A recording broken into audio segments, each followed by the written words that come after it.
Buen día, estimados maestrandos. Hoy día empezamos el curso de gestión estratégica, donde vamos a darle todos los tópicos necesarios para la formulación de la estrategia empresarial, incluyendo estructura de mercados, ventaja y sostenibilidad competitiva. El objetivo general de este curso es analizar y aplicar las herramientas que les permitan crear valor en una empresa mediante la generación de ventajas competitivas. Como objetivos específicos están comprender y analizar los conceptos fundamentales del proceso de gestión, comprender y analizar las herramientas que les permitan conocer las capacidades y recursos y entender y aplicar los procesos de planificación y control estratégico. Este curso requiere una primera inversión de tiempo de ustedes para las lecturas previas, que son fundamentales porque usando la metodología de casos, durante las clases presenciales solamente tendremos la sesión de grupos y las sesiones plenarias. Entonces, todos los casos deben ser preparados con antelación de acuerdo al sílabo que ustedes ya han recibido. Los temas que vamos a ver y la lógica del curso: empezamos con estrategia y competencia, luego veremos qué significa la ventaja competitiva, estrategia competitiva y finalmente los procesos de planificación y control estratégicos. Dentro de esta lógica, entonces, primero tenemos que entender qué es el pensamiento estratégico. El pensamiento estratégico es un proceso lógico que utiliza tanto la deducción, que es ir de lo general a lo particular, como la inducción, que es de los datos individuales a lo general. Y utiliza el principio de la racionalidad y la verdad. El principio de la racionalidad está basado en el concepto de que se puede comprobar que si A es B, mayor que B, y B es mayor que C, A es mayor que C. Todos estos conceptos están involucrados en el pensamiento estratégico. Es crítico, porque el pensamiento crítico tiene que identificar la validez de los problemas que se enfrenta la empresa. Tiene que ser creativo, porque tiene que buscar lo nuevo y tiene que buscar lo que sea totalmente diferente, explorando opciones a futuro. Otras características de este pensamiento estratégico: como mencionábamos al final, explora desafíos futuros, está basado en visiones, identifica problemas, revisa soluciones continuamente y se ajusta a los cambios.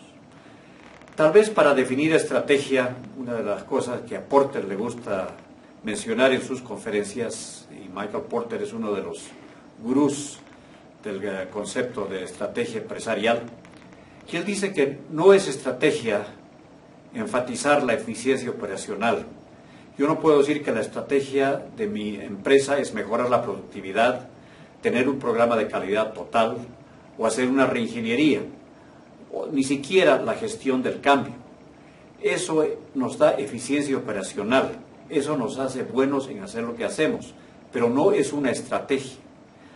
Tampoco es una estrategia tratar de ser el mejor, simplemente realizando actividades similares a las que hace la competencia y haciendo nuestras actividades de la mejor manera. Al hacerlo seguimos mejorando nuestra eficiencia, podemos mejorar nuestra eficacia, pero no estamos definiendo una estrategia empresarial. Entonces, ¿qué es estrategia?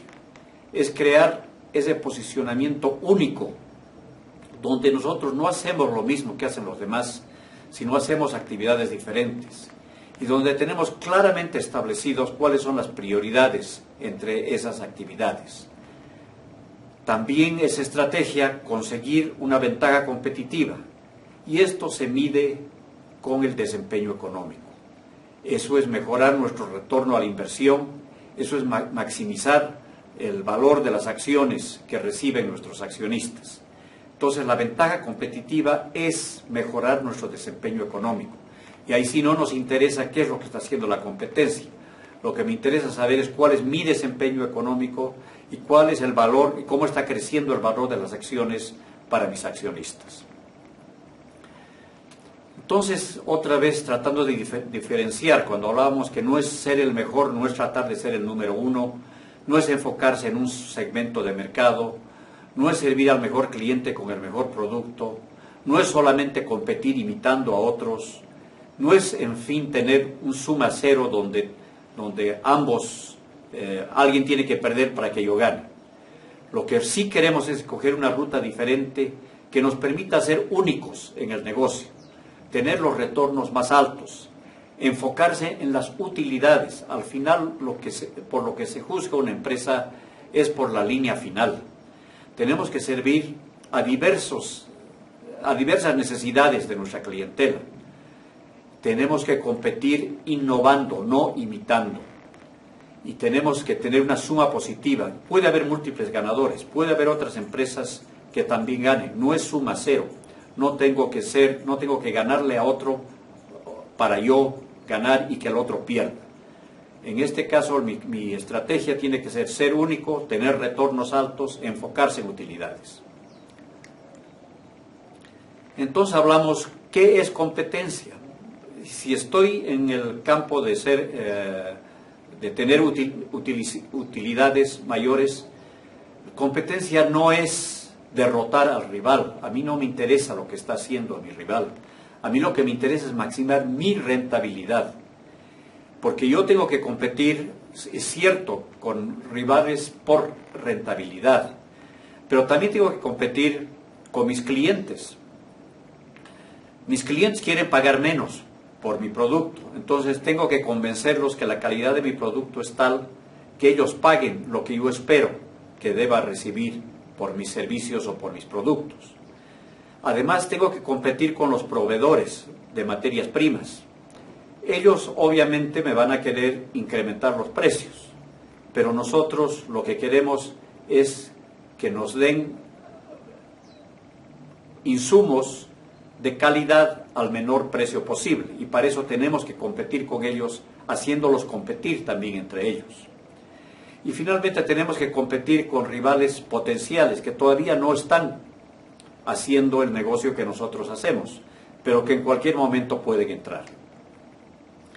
Entonces, el éxito de la empresa depende de la estrategia que utilizo, pero para ello hay un efecto de la industria. Dependiendo en qué tipo de industria estoy, el éxito de mi empresa va a depender de qué está sucediendo con esa industria en el mercado en el que estamos operando. Y después hay un efecto del cambio que yo voy a organizar en mi empresa para obtener una posición relativa con respecto a mis competidores. Entonces analicemos un poco este efecto de la industria. Este efecto de la industria nos da el potencial de rentabilidad del sector industrial y depende de fundamentalmente dos cosas. Cuánto es la rentabilidad del sector en el que estoy operando y cuál es el riesgo del sector en el que estoy operando.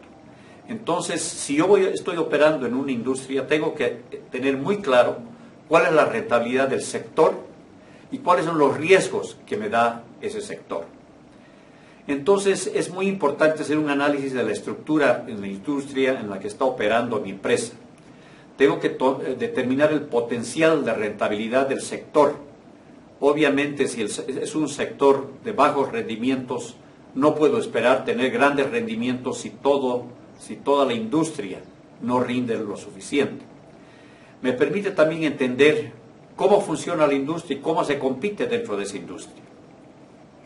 Me permite proyectar la dinámica de la industria, dónde está yendo toda la industria en el futuro, porque por donde va esa industria, de alguna forma también tiene que ir mi empresa, o vamos a estar forzados a ir siguiendo ese camino.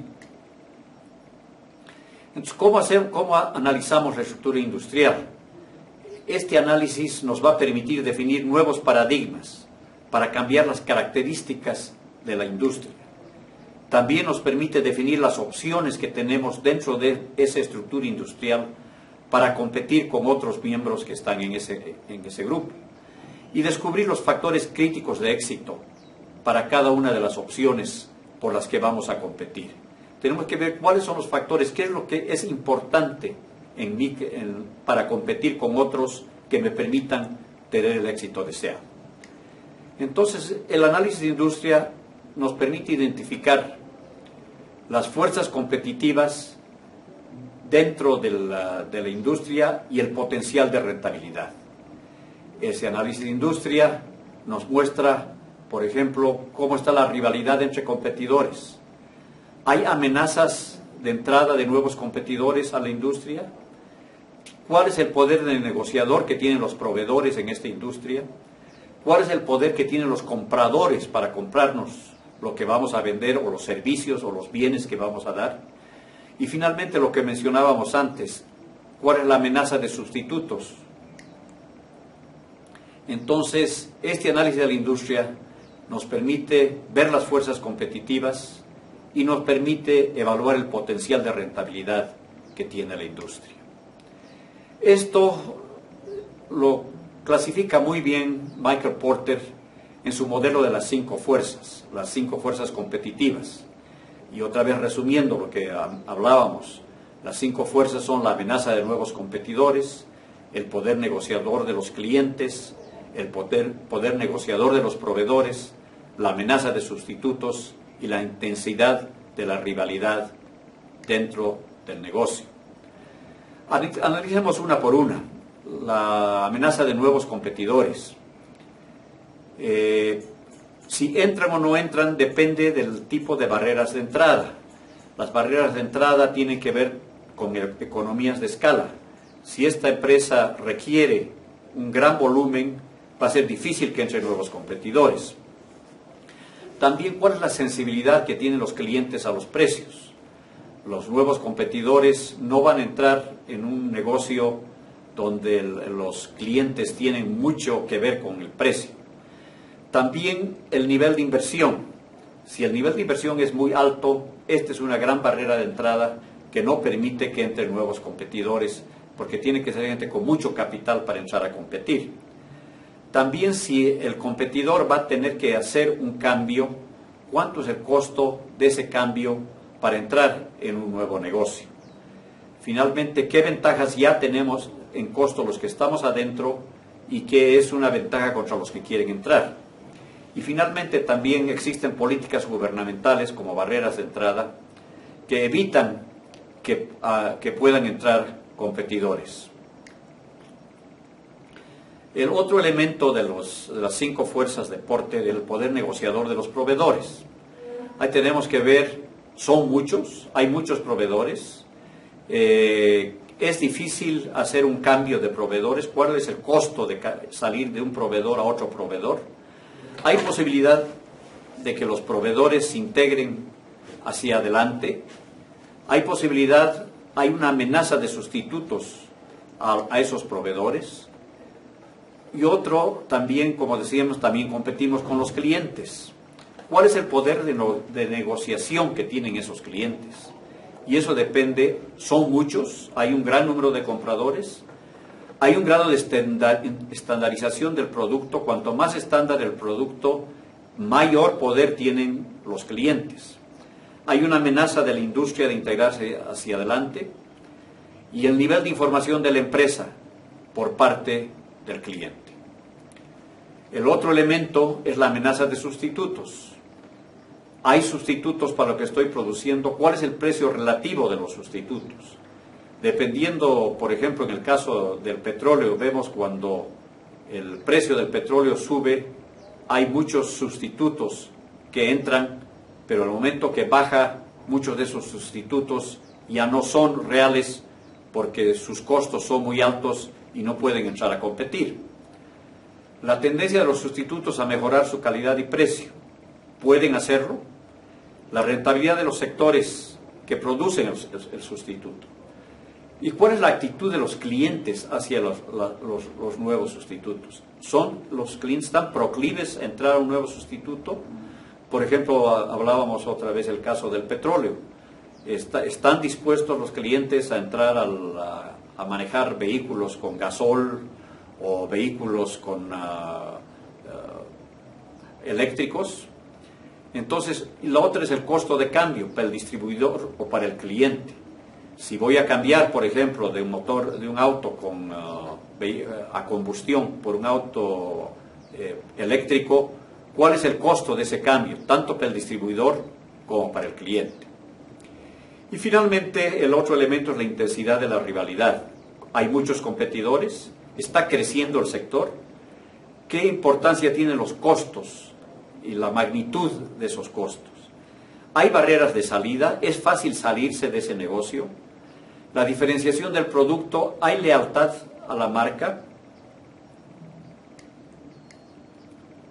Entonces, en base a esto, vemos que la estrategia competitiva es el éxito en el mediano y largo plazo. ¿Qué es ese éxito? Una vez más, rentabilidad, y eso quiere decir mayor costo de capital y tiene que ser mayor al costo de capital y mayor al promedio del sector. ¿Cómo? Otra vez, como decía Porter, una posición favorable frente a competidores, hacia las fuerzas competitivas, a la estructura del sector industrial y que sea sostenible en el largo plazo. No podemos pensar una posición favorable solo en el corto y mediano plazo. Tiene que ser sostenible. Esa estrategia competitiva nos permite satisfacer las necesidades y criterios de compra del consumidor. En ese caso, tenemos que ser mejor que los competidores y tiene que ser permanente. Un negocio exitoso es si tiene ventaja competitiva en el largo plazo.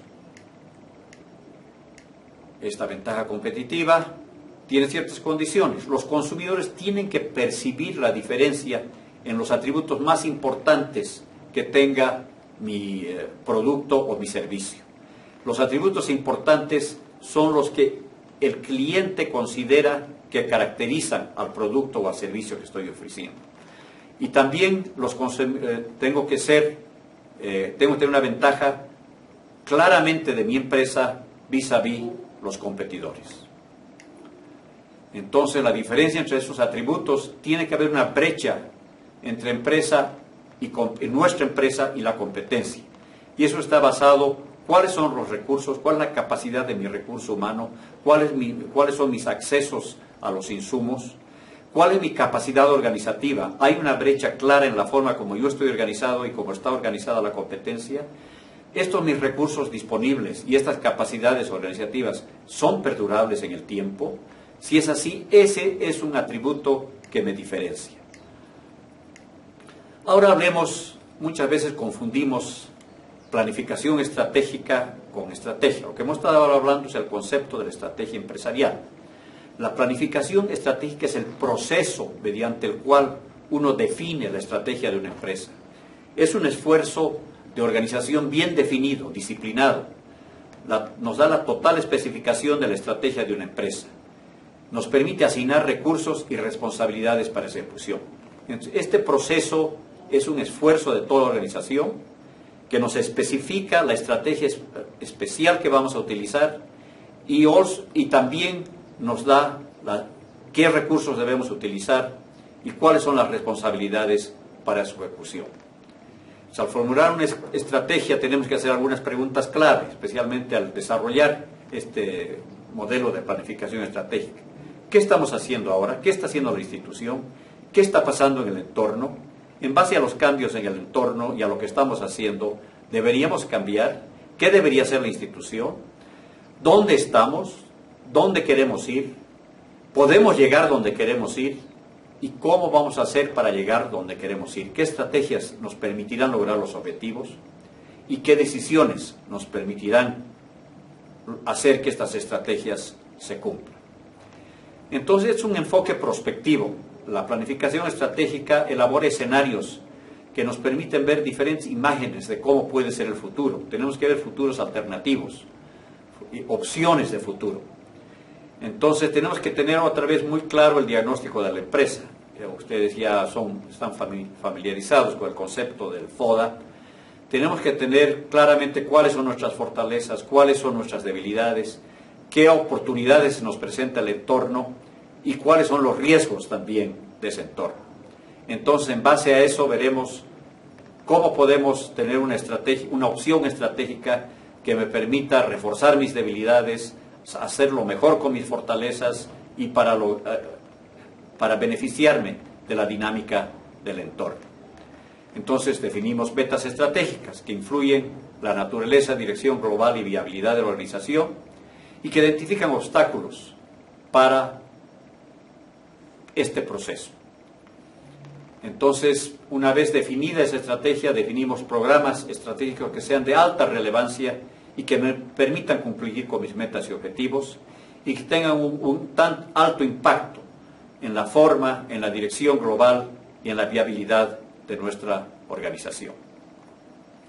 Finalmente, para cerrar el ciclo de la planificación estratégica, tenemos el proceso de control gerencial. Una vez que definimos las metas, una vez que definimos dónde queremos ir, cuál es la estrategia de la empresa, tenemos que asegurarnos que la organización cumpla esos objetivos. Tenemos que asegurarnos que las organizaciones y todas las unidades de negocios cumplan las metas del plan y que los individuos dentro de las organizaciones cumplan las metas operacionales haciendo que sus propios objetivos personales individuales sean congruentes con los de la unidad de negocios, con la organización en general y estén también congruentes con el plan estratégico.